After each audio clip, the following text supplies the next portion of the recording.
Почитувани гледачи, добре дојдовте во Урбаните вести. Под мотото Креирај, ко-креирај вечерва во Младинскиот културен центар започнува 6-тиот фестивал за креативни индустрии Скопје Креатива 2017. Фестивалот кој ќе се одржува до сабота има отворен карактер и сите заинтересирани ќе може да учествуваат на стручните предавања, презентации, работилници за деца и за возрастни и на форум посветен за директно здружување на дизајнерските уметнички заедници со бизнис секторот. Со ова информација ги започнуваме денешните урбани вести, а еве што ќе гледате во нив. Продолжува инвестирањето во индустријските зони во општина Петровец. Одбележени 114 години од загинувањето на Гоце Делчев. Отворена изложбата Животот во бои на Андријана Мацијев во Домот на култура Илинден. Со повеќе настани во Македонија ќе се одбележи роденденот на Европската унија. Од денеска почнува субвенционирањето за купување велосипеди за жителите на центар. Домашни и странски компании продолжуваат со инвестирањето во општина Петровец. За само 3 месеци издадени се 7 одобренија за градење, а 8 компании во овие 3 месеци веќе ги градат своите објекти во мултифункционалната зона во Чоилија.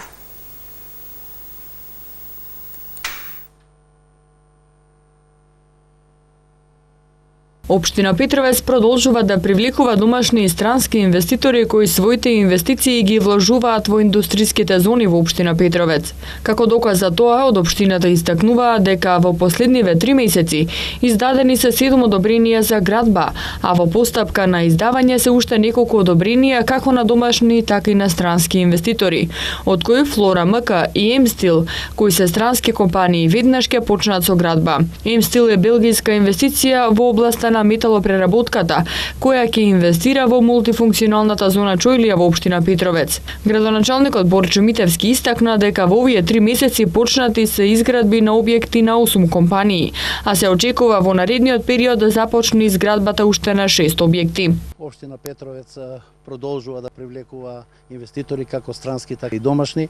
Сведоци сме дека само во последниве 3 месеци во општина Петровец влегува 2 странски компании од Белгија. Едната е Флора МК, втората е М Интернешнл, 5 домашни компании. Од тие 7 компании, значи 5 се овдека во мултифункционалната зона Чоилија, која веќе добија одобрение за градење и во моментов некои се започнати да градат. Правиме се, значи, општина Петровец да излезе во пресет на сите инвеститори кои сакаат да дојдат да градат овдека во мултифункционалната зона Чоилија, бидејќи сите знаеме дека зоната ја прошируваме уште за 30 нови хектари. Градоначалникот Митевски истакна дека во индустријската зона во Решаничино има 17 парцели, а на 2 од нив започнати се градежни работи за изградба на стопанските објекти и издадени се уште 7 одобренија за градба.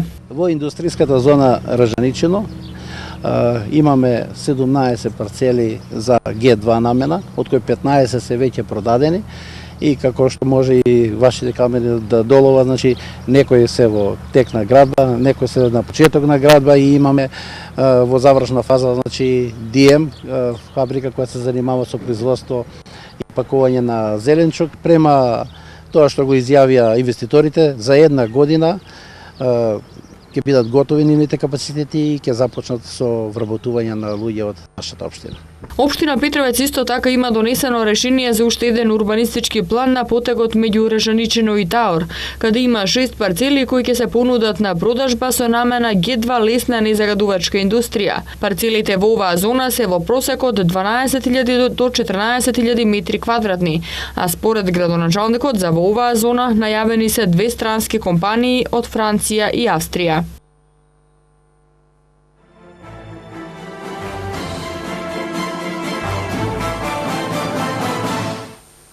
Ликовен хепенинг за најмладите жители на општина Карпош се одржа денеска на плоштадот Делфина во населбата Влае. Оваа ликовна манифестација се организира 2 година поред во општина Карпош. Денеска на плоштадот Делфина во населбата Влае се одржа ликовен хепенинг за најмладите жители. Општина Карпош во соработка со детскиот ликовен центар има возможи на дечињата од јавните детски установи во Карпош да цртаат и творат и на тој начин да го изразат својот ликовен талент. Ова е втора година поред како локалната самоуправа и детскиот ликовен центар ја одржуваат оваа ликовна манифестација за најмладите жители на Карпош. По 6 дечиња од 4 градинки во општина Карпош сликаа и твореа уметнички дела во слободен стил. Целта е да се поттикне уметничкиот талент кај најмладите. Општина Центар од денеска започнува со субвенционирањето средства за купување нови велосипеди за жителите на општина Центар. Проектот Цел Центар на точак се спроведува 4-та година поред. Од денеска општина Центар започнува со овогодинешниот циклус од проектот Цел Центар на точак. Овој проект, кој се спроведува 4-та година поред, се покажа како успешен и најде на одличен прием кај жителите на општината. Годинава Центар ќе субвенционира средства за купување на нови 1111 велосипеди. Со тоа се реализира поставената цел, според која за 4 години вакви субвенции ќе добијат повеќе од 4000 жители на Центар. Од буџетот на општината за оваа намена се одвоени 2,8 милиони денари. Општина Центар ќе субвенционира 30% од цената за купување нов велосипед, но најмногу до 3000 денари. Секој полнолетен жител на општина Центар што ќе купи велосипед од денеска, потребно е да достави барање за субвенционирање за купен производ, фотокопија од лична карта и од трансакцијска сметка и фискална сметка со сметкопотврда или фактура за купен велосипед. Барањата со комплетна документација се доставуваат во архивата на општина Центар. Правото на субвенција е еднократно. Ликовната уметничка Андријана Мациев денеска ја отвори својата 15-та самостојна изложба во Домот на култура Илинден. Изложбата насловена "Животот во бои" ќе биде поставена до крајот на мај месец. Домот на култура во општина Илинден денеска ги отвори вратите за посетителите на самостојната изложба на ликовната уметничка Андријана Мациев. Изложбата "Живот во бои" ќе биде поставена до крајот на мај со цел да ја погледнат сите љубители на уметноста. Мотив на денешната изложба е представување на колоритот и енергијата која ја даваат боите, а инспирацијата, како што рече, ја црпи од позитивните случувања во секојдневниот живот. Темата или насловот на мојата изложба е "Живот во бои 2".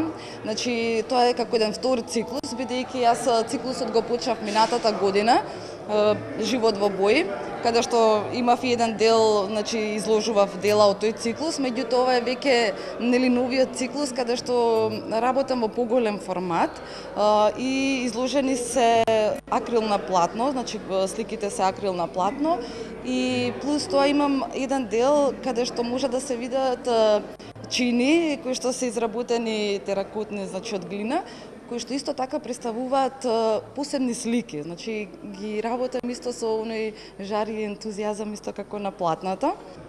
Па морам да кажам дека инспирација или како нешто што мене ме поттикна за моите дела нормално е животот. Јас секогаш за себе велам дека сум позитивец и го гледам во животот во позитива или во боја. И од тука и насловот, значи се она што не обкружува. Едноставно јас сум љубител на луѓето, ги сакам животните, ја сакам природата и се што е убаво. И едноставно моите форми, бои го представуваат оној ја представуваат радоста на животот. Ова е 15-та самостојна изложба на Андријана, но настапувала и на групни изложби и колонии во многу градови во земјава и странство. Како позначајни ги издвои изложбите во Македонскиот културен центар во Софија, во Белград, во Соединетите Американски држави, но и во градовите во Македонија, Скопје, Прилеп, Кавадарци, Гевгелија и други. Циклусот почна во Софија, таму беше за годинава првото мое излагање во Културно-информативниот центар на Република Македонија во Република Бугарија, Софија. Ова ми е 15-та можеби самостојна изложба, меѓутоа учествувам доста и на групни изложби, на колонии, надвор од Македонија, во Македонија. Значи изложувам буквално секаде. Минатата година исто така имав самостојна изложба во Белград. Имав во Македонија по сите градови. Да речем, буквално секаде. во Бугарија, во Србија, во Франција имав, сега имам и во Америка своји дела. Едноставно среќна сум зашто сите оние кои што се познавачи и љубители на уметност препознаа нешто во моите дела. Андријана Мациев дипломира на Факултетот за ликовни уметности во Скопје и е член на Друштвото на ликовни уметници на Македонија. Добитник е на повеќе награди.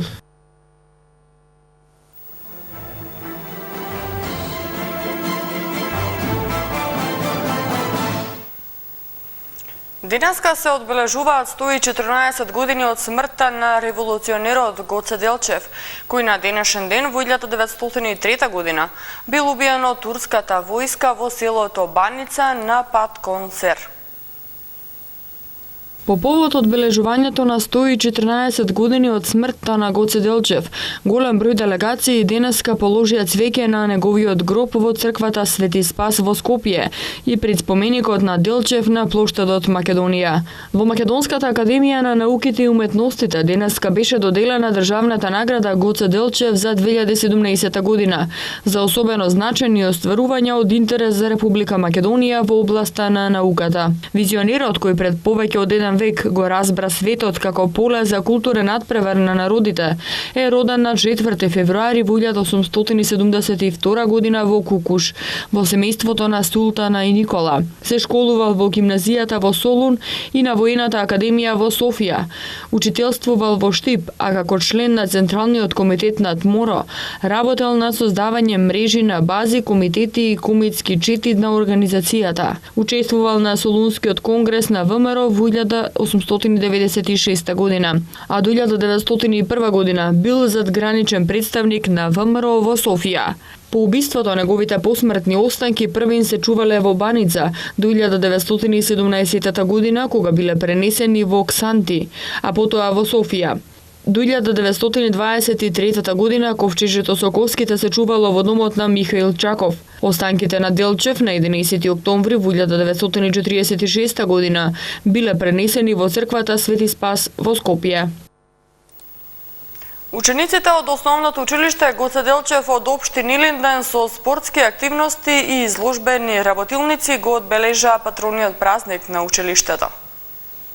Учениците од основното училиште Гоце Делчев од општина Илинден и оваа година во спортски дух го одбележаа патрониот празник на училиштето и 114 години од смртта на македонскиот револуционер Гоце Делчев. Одбележувањето на патронатот почна со положување свежо цвеќе пред бистата на Гоце Делчев во училишниот двор, што беше проследено со настап на училишниот оркестар, како и рецитал каде со своји творби се представија повеќемина ученици. Учениците од 1 до 5 оделение патрониот празник одбележаа со учество во спортски активности, а учениците од 6 до 9 оделение подготвија изложбени работилници. Во спортските активности, чија цел е да се поттикне спортскиот дух кај учениците, беа застапени повеќе спортски дисциплини. На изложбените работилници пак беа прикажани изработките на учениците од воннаставните активности. Со прекрасна забавна манифестација на која учествуваа децата од 7-те клона на детската градинка 25 мај од општина Газибаба, во спортската сала Крсте Мисирков во Ченто беше одбележан патрониот празник на градинката. Детската градинка 25 мај од општина Газибаба ја прослави 52-та годишнина од своето постоење. Детската градинка својот патронен празник го одбележа со забавна манифестација во спортската сала Крсте Мисирков во населбата Ченто. По овој повод, децата од големите групи од сите 7 клона на градинката, заедно со воспитувачките од градинката, подготвија соодветна музичка програма и ритмички точки, со кои се представија пред присутните гости. На прославата присуствуваа вработените од објектите на детската градинка 25 мај, родителите на децата и жители од подрачјето на општина Газибаба. А на патрониот празник присутен беше и градоначалникот на општина Газибаба Тони Трајковски, кој им изрази честитки за одлично подготвената приредба од страна на децата и воспитувачките. Децата од големите групи продолжуваат со своите активности и подготовки за завршната приредба кога ќе се збогуваат со градинката, а веќе од септември ќе седнат во училишните клупи. Состојбата во училиштата во општина Ѓорче Петров и уписите на првачињата беше тема на денешната работна средба која градоначалникот Сокол Митровски ја оствари со стручните служби од основните училишта. Градоначалникот на општина Ѓорче Петров Сокол Митровски денеска одржа работен состанок со представници на стручните служби од основните училишта во општината, психолози, педагози и дефектолози, на кој се направи анализа на почетокот на уписите на ученици во прво одделение за учебната 2017-2018 година, подготвеноста на училиштата за почетокот на новата учебна година и текот на првиот ден на уписот. Градоначалникот Митровски апелираше да се почитуваат законските одредби за спроведување на уписите, водејќи сметка за реонизацијата, бидејќи во сите основни училишта во Ѓорче Петров постојат исти услови за реализација на воспитно-образовната настава. Над 30 настанини со Македонија ќе организира и ќе поддржи Европската Унија во соработка со други организации по повод 67-миот роден ден на Европската Унија. На 9 мај во 12 часот во повеќе градови во Македонија ќе бидат организирани хепенинзи по повод Денот на Европа 2017 со цел да ја прослават европската идеја на локално ниво. Делегација на Европската Унија во партнерство со бројни други организации, амбасади и општини ќе организира и поддржи над 30 настанини с Македонија со цел да го одбележи 67-миот роден ден на Европската Унија и да го доближи процесот на евроинтеграција поблиску до граѓаните. Како што соопштуваат од делегацијата на Европската Унија во Скопје, Денот на Европа 2017 ќе биде одбележан со повеќе различни настани поврзани со спортот, како скопскиот маратон и турнири во фудбал, со настани кон кои ќе придонесат земјите членки на Европската Унија, со културни настани, со годишниот матурски танц за матурантите од средни училишта, како и со бројни дебати, предавања надпревари и локални фестивали низ целата земја. На 9 мај во 12 часот во повеќе градови во Македонија ќе бидат организирани хепенинзи по повод Денот на Европа 2017 со цел да ја прослават европската идеја на локално ниво. Исто така таму ќе престојува и ЕУ автобус, што ќе патува низ земјата во посета на Петровец, Негорци, Просениково, Србиново и Пласница.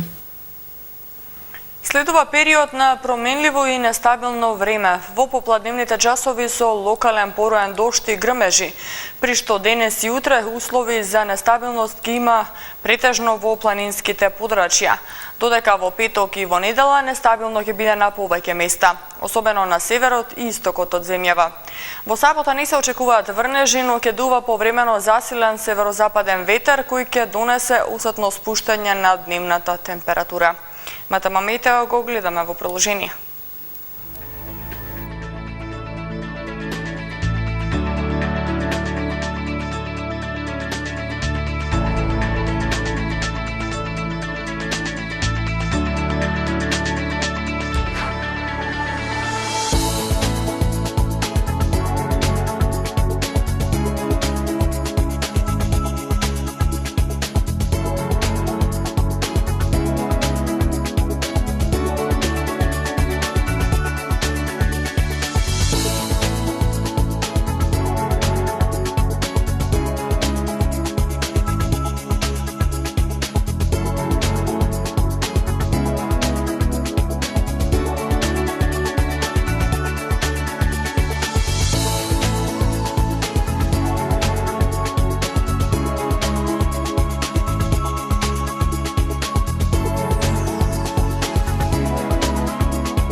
Денеска се навршува 37 години од смртта на доживотниот председател на Социјалистичка Федеративна Република Југославија Јосип Броз Тито.